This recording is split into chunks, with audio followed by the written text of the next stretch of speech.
Buenas tardes, compañeros. Nosotros les vamos a presentar el tema de síndrome QT largo y Wells-Parkinson-White. Nuestro equipo está conformado por Becerra Saucedo Mauricio, Jauregui Rodríguez Ricardo Alejandro y su servidora Barrios Mora Carla Esmeralda. Vamos a empezar con el síndrome de QT largo. Podemos entender como síndrome QT largo como una canalopatía ritmogénica caracterizada por una grave alteración en la repolarización ventricular, traducida electrocardiográficamente por una prolongación del intervalo QT. Como podemos observar, aquí lo normal es de 440 milisegundos y en el síndrome QT largo se observan 630 milisegundos o más. En la etiología encontramos el síndrome QT largo congénito y el adquirido. En este se encuentran mutaciones en los genes para canales iónicos a niveles cardíaco para el potasio, calcio y sodio, dependiente del cromosoma afectado. Podemos observar que hay varios tipos de síndrome QT largo y los genes que se encuentran afectados en este. Más adelante vamos a hablar de cada uno de ellos y qué canales se encuentran afectados. El síndrome QT largo tipo 1 es el subtipo más frecuente y explica el 30 al 35% de los casos. Suele presentarse episodios de arritmia ventricular al realizar ejercicio o al estimular el simpático. La natación se ha descrito como un deporte disparador de arritmias en el síndrome QT largo tipo 1.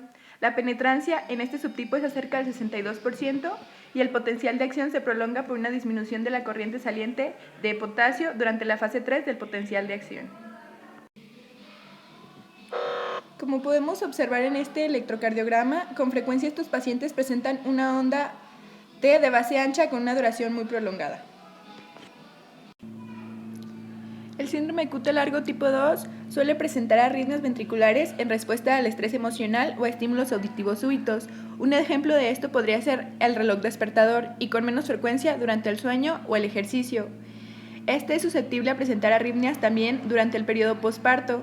Su penetrancia estimada es aproximadamente el 79% y su gen afectado es el KSNH2 o HERG, localizado en el cromosoma 7, el cual codifica la subunidad alfa del canal de potasio. La disfunción de este canal disminuye la corriente de potasio durante la fase 3 del potencial de acción, prolongando su duración. En el electrocardiograma podemos observar la onda T suele ser baja, de baja amplitud, bífida y con muescas. En el síndrome QT largo tipo 3 encontramos arritmias malignas durante el reposo, en sueño o bradicardia. La penetrancia de las mutaciones en el gen SCN5A es cerca del 90% y en el electrocardiograma suele mostrar onda T culminada de aparición tardía que deja observar con claridad el alargamiento del segmento ST. La inactividad defectuosa del canal permite la entrada sostenida de sodio durante la fase 2 del potencial de acción y prolonga su duración. El síndrome QT largo tipo 4 es una variedad rara y explica cerca del 1% de los casos. Condiciona un síndrome QT largo muy atípico con un gran espectro de arritmias. El gen afectado es el ANKB, localizado en el cromosoma 4, el cual codifica la síntesis de anquirina beta. Estas proteínas son la bomba sodio-potasio ATPasa, el intercambiador de sodio-calcio y el receptor de inositol trifosfato. La elevación de las concentraciones de calcio da lugar a postdespolarizaciones tempranas y tardías. Como podemos observar, aquí se encuentran las postdespolarizaciones tempranas y las tardías. Síndrome QT largo tipo 5 y tipo 6. En el tipo 5 está condicionado por cambios de secuencias en el gen KCNE1 localizado en el cromosoma 21.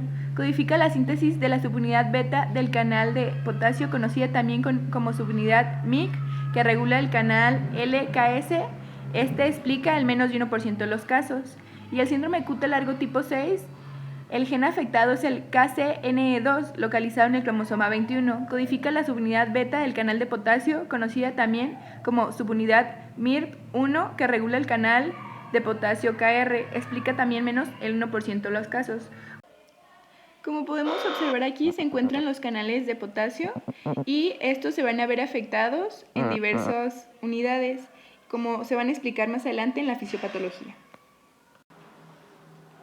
El síndrome QT largo tipo 7 o de Andersen-Tawil. Esta es una alteración autosómica dominante que se caracteriza por parálisis periódica, desarrollo esquelético anormal, Arritmias ventriculares de tipo de extrasistolia ventricular, frecuente con susceptibilidad particular a desarrollar fibrilación ventricular, sobre todo en el sexo femenino. Los trastornos de ritmo descritos son extrasístoles ventriculares en un 41%, taquicardia ventricular polimorfa no sostenida en un 23%, taquicardia ventricular bidireccional en un 68% y torsade de Pointes. Algunos de los riesgos dismórficos observados incluyen estatura corta, escoliosis, clinodactilia, hipertelorismo, implantación baja de orejas, micrognatia y frente amplia.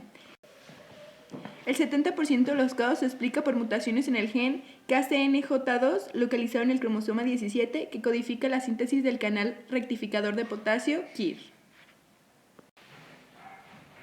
El síndrome QT largo tipo 8, resulta de mutaciones en el gen CAGNA1 que codifica el canal de calcio tipo L, localizado en el cromosoma 12. Ocasiona el síndrome de Timothy, caracterizado por malformaciones cardíacas, deficiencia inmunológica, hipoglucemia intermitente, trastornos cognitivos incluyendo el autismo, fusiones interdigitales, predispone a arritmias cardíacas y a muerte súbita, explica menos del 0.5% de los casos. El intervalo QT se encuentra prolongado debido a trastornos en repolarización ventricular. El síndrome de QT largo tipo 9, esta variedad resulta de mutaciones en el gen CAV3 localizado en el cromosoma 3 que codifica la síntesis de caveolina 3. Se describieron diversas mutaciones en esta proteína que alteran las propiedades biofísicas del canal de sodio, NAP 1,5 in vitro, generando un fenotipo similar al observado en el síndrome de QT largo 3. Se estima que explica menos del 1% de los casos. Como podemos observar aquí, se encuentra la caviola, la cual se forma por endocitosis, y estas partes son las caveolinas, que en este caso se encuentra afectada la caveolina número 3. El síndrome de QT largo tipo 10 es una variedad que fue notificada en un caso muy grave con un intervalo de QT mayor a 600 milisegundos, bradicardia fetal y bloqueo auriculoventricular. Resulta de mutaciones en el gen SCN4B, localizado en el cromosoma 11, que codifica para la subunidad beta 4 del canal de sodio. El subtipo 4 se ha asociado hasta ahora con arritmogénesis y la incidencia de mutaciones en este gen no ha sido explorada, pero se estima menos del 1% de los casos. Como podemos observar, este es el canal de sodio y esta es la subunidad beta que se encuentra afectada por el gen SCN4B. Mutaciones de las variedades Nielsen. Esta variedad es muy grave de las formas SQTL1 y SQTL5. Se asocia de manera característica con sordera congénita y los pacientes suelen presentar un intervalo QT mayor a 500 milisegundos, síncope recurrente y alto riesgo de muerte súbita. En la etiología también podemos encontrar el síndrome de QT largo adquirido. La fisiopatología es similar a la dada en los casos congénitos, en donde existe un bloqueo de la salida de potasio del miocardiocito durante la repolarización ventricular. Factores que pueden aumentar este potencial son el sexo femenino, alteraciones hidroelectrolíticas como la hipocalemia y hipomagnesemia, enfermedad estructural cardíaca y bradicardia. También se ha demostrado que diversos fármacos pueden prolongar el intervalo QT y se dividen en 3 grupos de fármacos. Están los fármacos con riesgo de presentar torsade de Pointes, fármacos con riesgo de presentar torsade de Pointes, fármacos con posible riesgo de generar torsade de Pointes y fármacos con riesgo condicional de generar torsade de Pointes. Bueno, ahora vamos a continuar con lo que es la epidemiología del síndrome de QT largo. Tenemos que el síndrome de QT largo va a ser un síndrome muy recurrente en nuestro medio, en donde aparece en 1 de cada 2000 nacimientos. El síndrome de QT largo tipo 1 va a ser el más recurrente con el 35% de los casos. Le sigue el síndrome de QT largo tipo 2 con el 30%, el QT largo tipo 3 con el 10% y el resto va conformado a lo que es el 10 al 15%. Este va a ser más común en mujeres que en hombres debido a los estrógenos que ya vamos a ver más adelante en qué afecta y en una edad mayor de los 10 años. Ahora continuaremos con la clasificación. Para clasificar el síndrome de QT largo vamos a tener principalmente en 2 formas. Una vendría siendo con los canales que van a meter iones del espacio extracelular al intracelular, como los canales rápidos de sodio y los canales lentos de potasio. Otro tipo va a ser los canales que meten iones del espacio extracelular al intracelular, como los canales rápidos de potasio o IKR y los canales lentos de potasio o IKS. En esta tabla podemos mostrar cada uno de los síndromes junto con el gen que los afecta y las proteínas que afectan, y aquí vamos a poner cuál se relaciona con cada una de las clasificaciones. Primero vamos a analizar el funcionamiento del canal IKS o canal lento de potasio.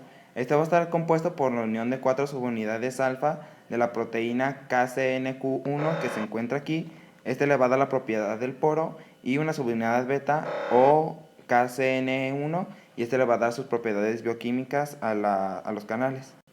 Estas propiedades van a ser la característica de la velocidad de apertura rápida y de la desactivación lenta de la misma. Estos canales son dependientes de voltaje y se van a activar a un voltaje de menos 3 milivoltios. Una mutación en cualquiera de estas dos proteínas va a causar ya sea el síndrome de QT largo tipo 1 o el síndrome de QT largo tipo 5, como ya lo vimos anteriormente. Este canal o poro va a ser regulado por el sistema nervioso simpático por la vía del receptor adrenérgico y después proteína G, AMP cíclico y proteína quinasa.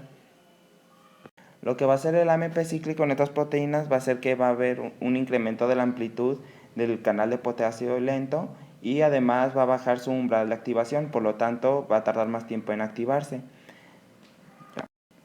Más adelante se descubrió que esta proteína, la AKP9, va a estar coexpresada junto con estas proteínas, y lo que va a tener va a transportar una proteína quinasa, una proteína PP1 y proteínas AC y PDE4D3, y esto lo que van a hacer, van a transportar la proteína quinasa ya antes fosforilada y activada, y van a fosforilar el residuo de serina de la proteína KCNQ1 para su activación.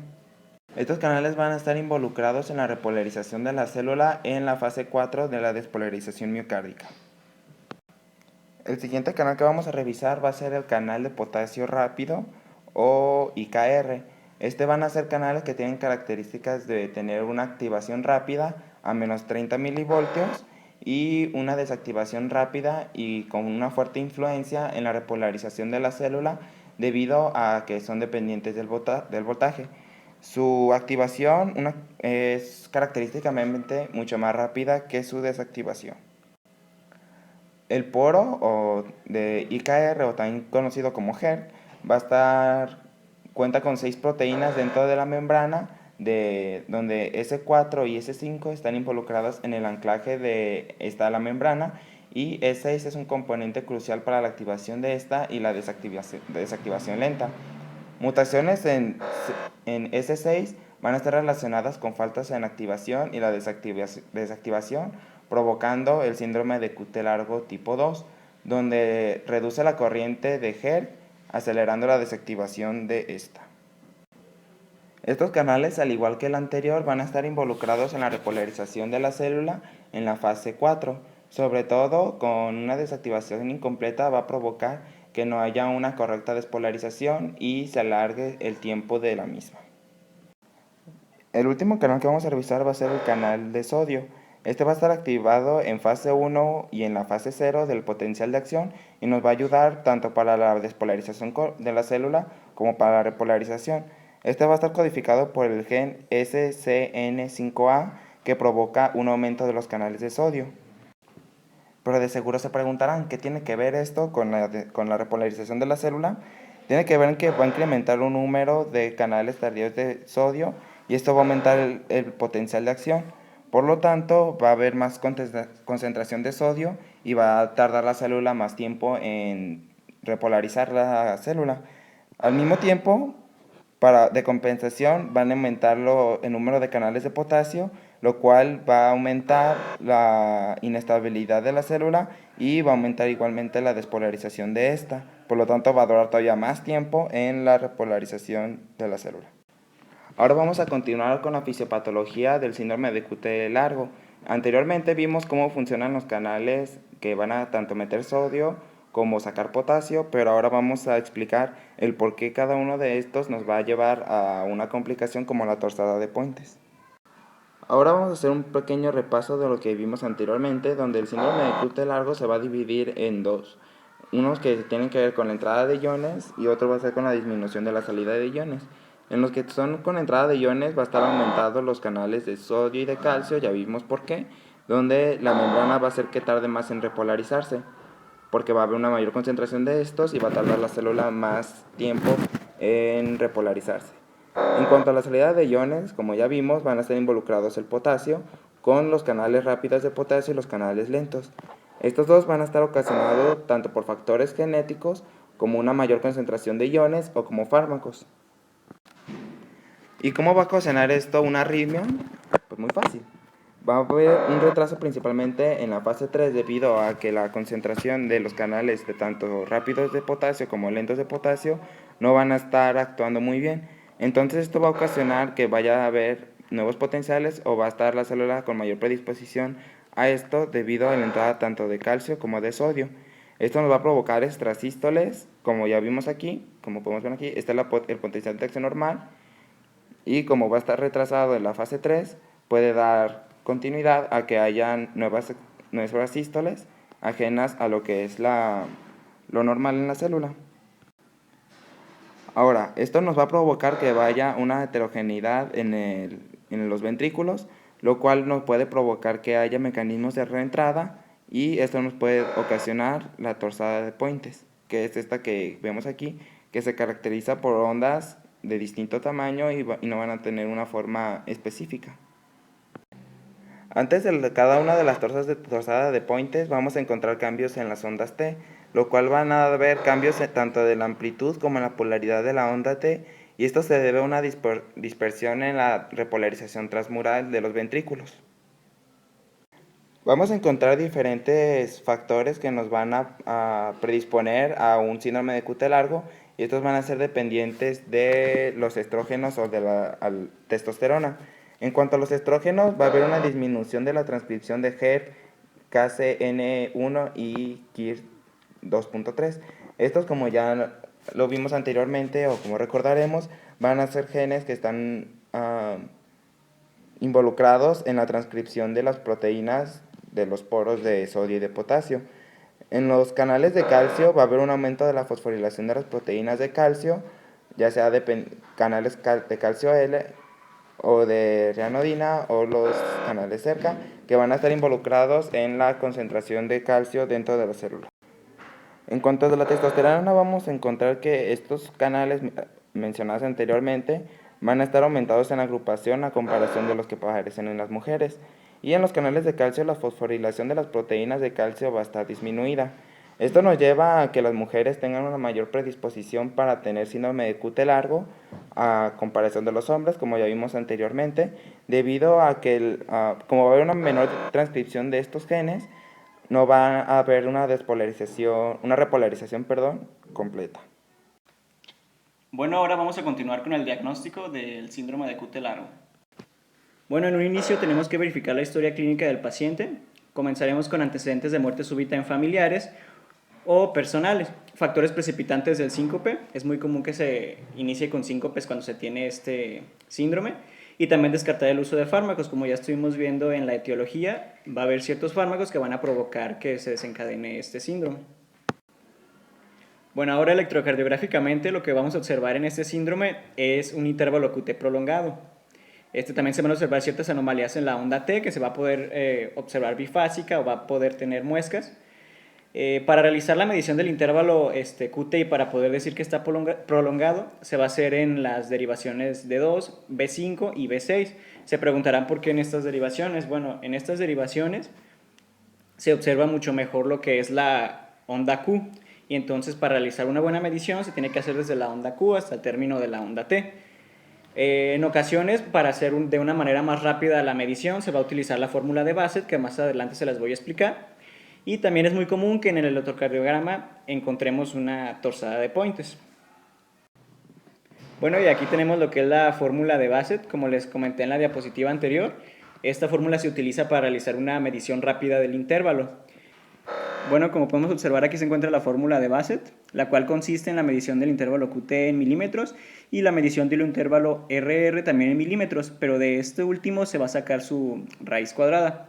Aquí tenemos un ejemplo en el cual se realizó la medición del intervalo QT, que tiene una medición de 11.5, el RR tiene una medición de 22.5.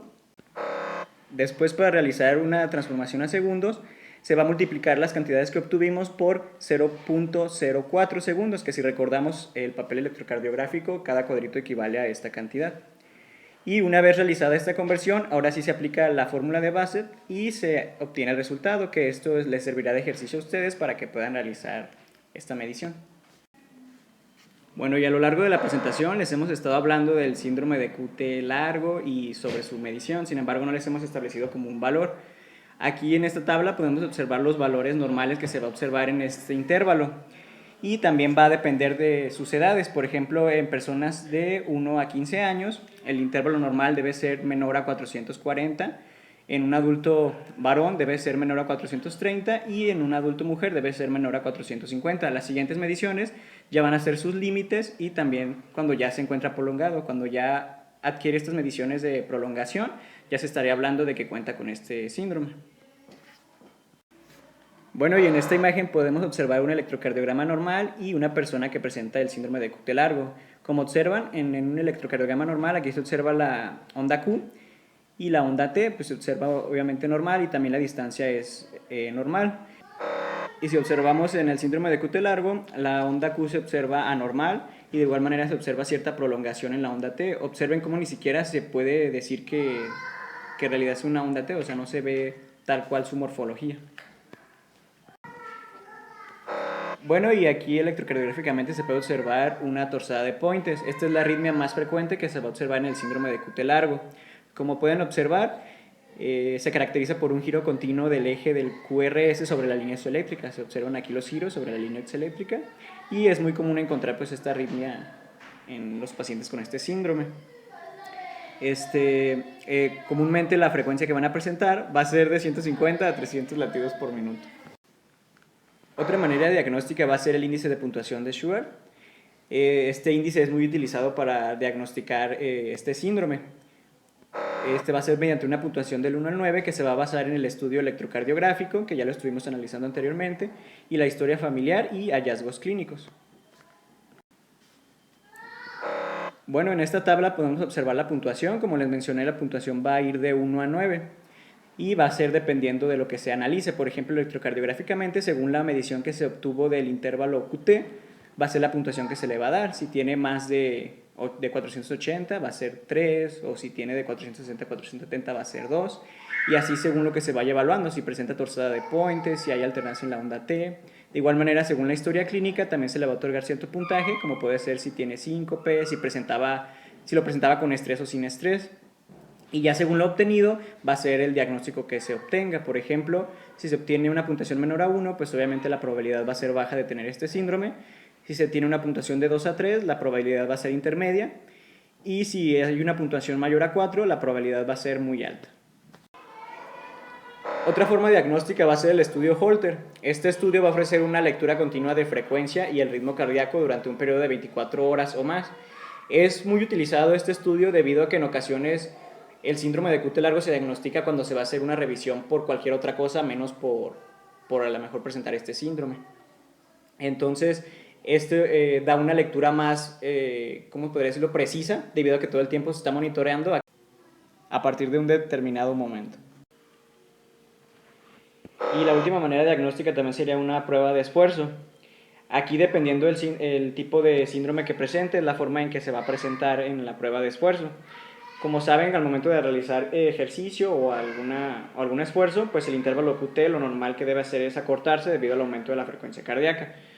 Sin embargo, en los pacientes que tienen el tipo 1 de este síndrome se observa que no alcanzan la frecuencia cardíaca normal y obviamente alargan el intervalo QT. Lo contrario con el tipo 2, que suelen alcanzar la frecuencia cardíaca y prolongar discretamente el intervalo QT o incluso en ocasiones no se prolonga. Bueno, ahora vamos a hablar acerca del tratamiento que se les va a dar a cada uno de estos pacientes. Con los pacientes asintomáticos todavía sigue siendo un problema lo que es el tratamiento. De hecho, hay muchos pacientes que viven con este síndrome y no se dan cuenta.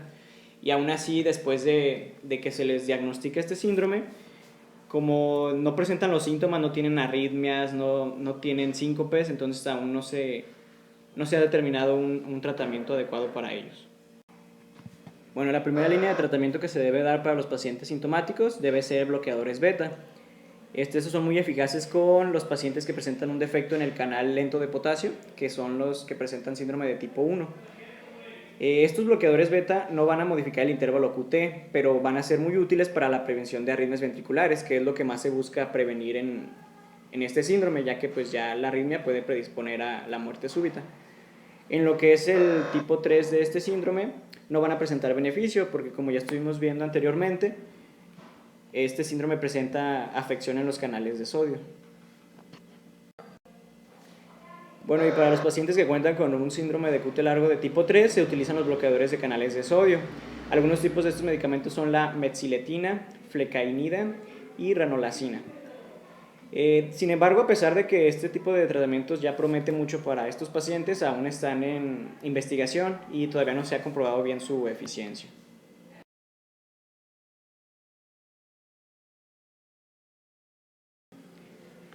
Bueno, y la última opción de tratamiento puede ser también un marcapasos y desfibrilador. Este se utiliza cuando son pacientes que tienen una tendencia a presentar arritmias, debido a que, pues como ya les comentamos, la más común es la torsada de Pointes y esta puede predisponer a la muerte súbita. Entonces se les condiciona mejor a que tengan un desfibrilador para que al momento que presenten el síncope, el desfibrilador automáticamente pues reinicie lo que es el trabajo del corazón. Los subtipos beneficiados para este tipo de tratamiento son el síndrome de QT largo tipo 3 y el tipo 2. Inclusive esta opción de tratamiento puede ser buena para aquellos pacientes que no requieren o no quieren tener un tratamiento farmacológico, ya que pues, les puede presentar ciertas dificultades. Y bueno, como ya les mencioné, el desfibrilador pues, es altamente recomendado para aquellos pacientes que son catalogados con alto riesgo para muerte súbita. Bueno, ahora hablaremos del síndrome de Wells-Parkinson-White. Bueno, como definición entendemos que es una enfermedad cardiológica rara que se incluye dentro de los llamados síndromes de preexcitación y se caracteriza por la presencia de arritmia cardíaca, latido irregular del corazón y un registro electrográfico característico. Bueno, en la etiología, la historia natural del síndrome no se conoce con certeza debido a seguimientos de corto tiempo, número limitado de pacientes y tendencias en la selección. También puede asociarse a cardiopatías congénitas como la enfermedad de Epstein. Esta enfermedad es un defecto que afecta principalmente a la válvula tricúspide y las personas que nacen con la enfermedad a menudo tienen problemas del corazón como comunicación intraauricular, estenosis valvular pulmonar, atresia pulmonar, arritmias, entre otras. Y bueno, podemos encontrar que la corriente que hace que el corazón se contraiga normalmente va desde la aurícula derecha a los ventrículos a través de un solo haz de fibras. En las personas con el síndrome de Wells-Parkinson-White existe una ruta aurículo-ventricular adicional que lleva a que se presente taquicardia supraventricular por reentrada, una frecuencia cardíaca rápida que se inicia por encima de los ventrículos. Bueno, vamos a continuar con lo que es la clasificación del síndrome de Wells-Parkinson-White.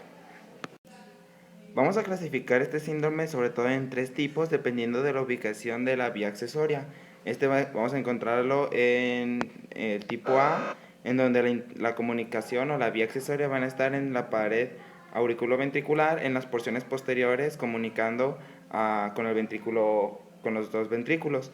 Se va a encontrar las alteraciones electrocardiográficas, sobre todo en casi todas las derivaciones precordiales o sobre todo en B3 y B4, debido a que estas te van a registrar lo que es el septo.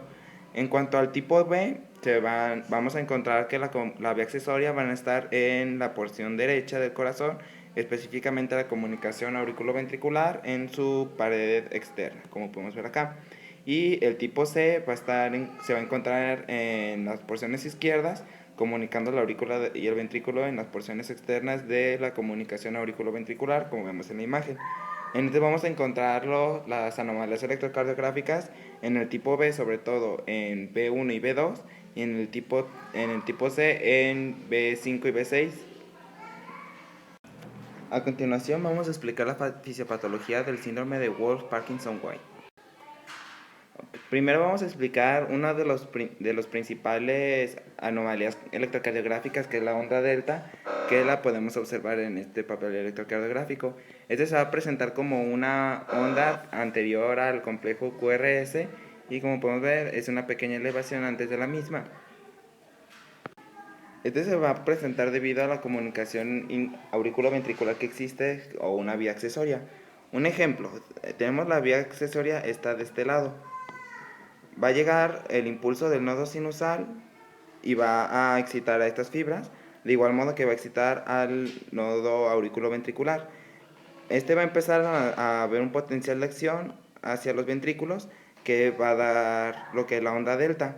La razón por la que esta se interrumpe es de que el nodo auriculoventricular va a mandar también su señal, y esta se va a sobreponer a las señales ya anteriormente dadas de la vía accesoria, lo cual va a hacer que continúe el complejo QRS. Aquí les presentamos un ejemplo de lo que es una onda delta. Vamos a buscar en el papel electrocardiográfico donde está, en donde aquí podemos observar en B5 y B6 sobre todo, que existe la onda delta, al igual que en B4, en B3, en B2 y B1. Por lo tanto, como lo encontramos en todas las precordiales, podemos diagnosticar que este es un síndrome de Wolff-Parkinson-White del tipo A. Ahora vamos a explicar la génesis de la fibrilación auriculoventricular, que es una de las complicaciones del síndrome de Wolff-Parkinson-White. Van a existir dos tipos, una es la ortodrómica y otra es la antiortodrómica, que vamos a explicar más adelante. La fibrilación circular, la taquicardia ortodrómica va a ser la forma más común de fibrilación en este síndrome, en donde primero vamos a encontrar que la vía accesoria va a estar en fase de repolarización, por lo tanto esta porción no va a conducir. Después el nodo sinusal va a mandar sus señales y va a excitar únicamente al nodo auriculoventricular. ¿Por qué no excita a la vía accesoria? Porque, como ya dijimos, está en fase de repolarización. Después se van a mandar las señales a los ventrículos y esta va a llegar a lo que es la vía accesoria, donde esta ya va a pasar su fase de repolarización y ya va a ser excitable.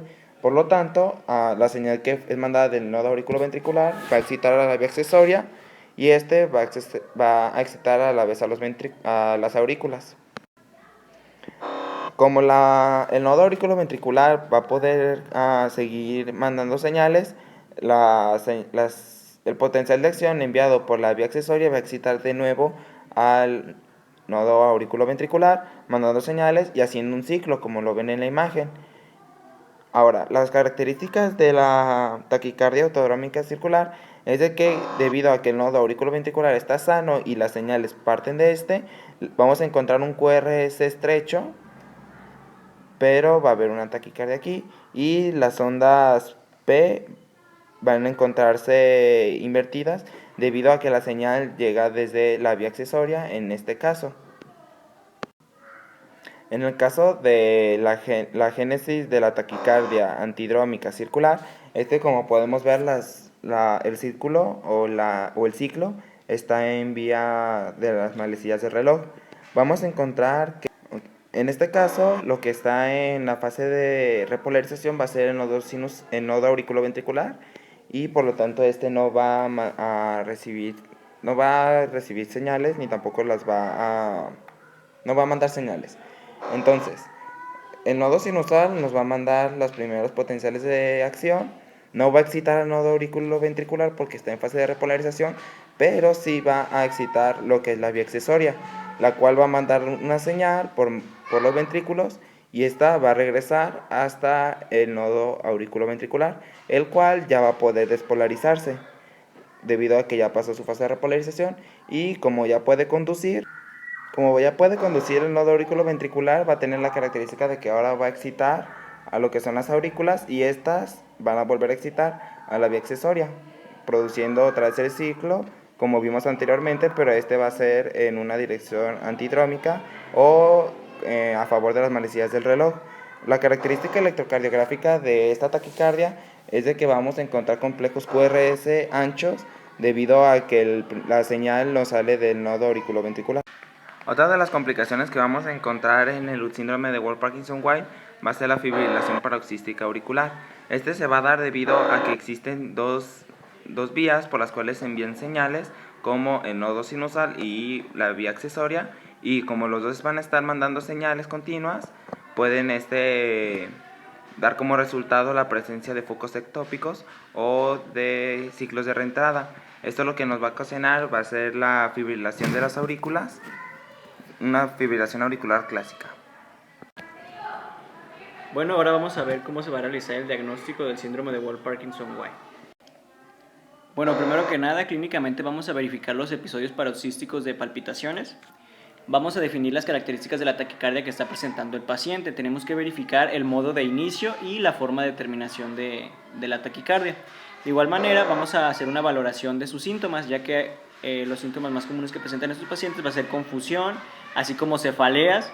De igual manera van a presentar cansancio y también en ocasiones sudores excesivos. De igual manera se va a poder observar en pacientes con este síndrome bastantes síncopes.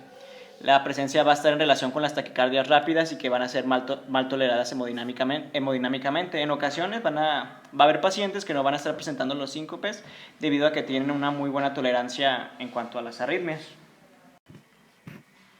Electrocardiográficamente vamos a observar a estos pacientes de la siguiente manera. La onda P se va a observar normal.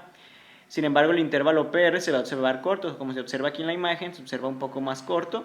Y de igual manera, como se mencionó en la fisiopatología, se va a observar lo que son las ondas delta que se encuentra aquí, que es lo que va a ocasionar que el intervalo QRS se observe más ancho.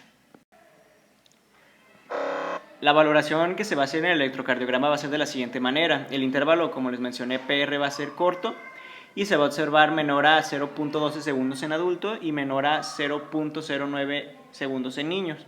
De igual manera, como les mencioné, el QRS va a ser ancho por la onda delta y va a presentarse de la siguiente manera. Va a ser mayor a 0.10 segundos en adultos y mayor a 0.09 en niños. Otra manera también de hacer diagnóstico de este síndrome va a ser mediante un estudio electrofisiológico. Este estudio va a permitir el análisis de la actividad eléctrica mediante la introducción de catéteres. Como se observa aquí en la imagen, se hace la introducción de los catéteres con electrodos multipolares en el sistema arterial o venoso. De igual manera, más adelante en tratamiento, este mismo estudio nos va a ayudar para lo que es quitar este tipo de arritmia. Ahora vamos a hablar del tratamiento que se les da a los pacientes con síndrome de Wolff-Parkinson-White. El tratamiento para los pacientes lo vamos a dividir en dos, en pacientes asintomáticos y pacientes sintomáticos. En aquellos pacientes asintomáticos sin taquiarritmia no van a precisar un tratamiento crónico, ya que no van a presentar problemas en cuanto al ritmo cardíaco. Aquí lo que se recomienda para ellos es realización de la maniobra de Valsalva y masaje del seno carotidio. El tratamiento del paciente sintomático también se va a dividir, van a ser en aquellos que tienen una taquicardia frecuente y aquellos que tienen una taquicardia infrecuente. Los que presentan frecuentemente las taquicardias van a requerir este tratamiento crónico y los que no precisan, más bien no tienen taquicardia infrecuente, no van a precisar tratamiento crónico.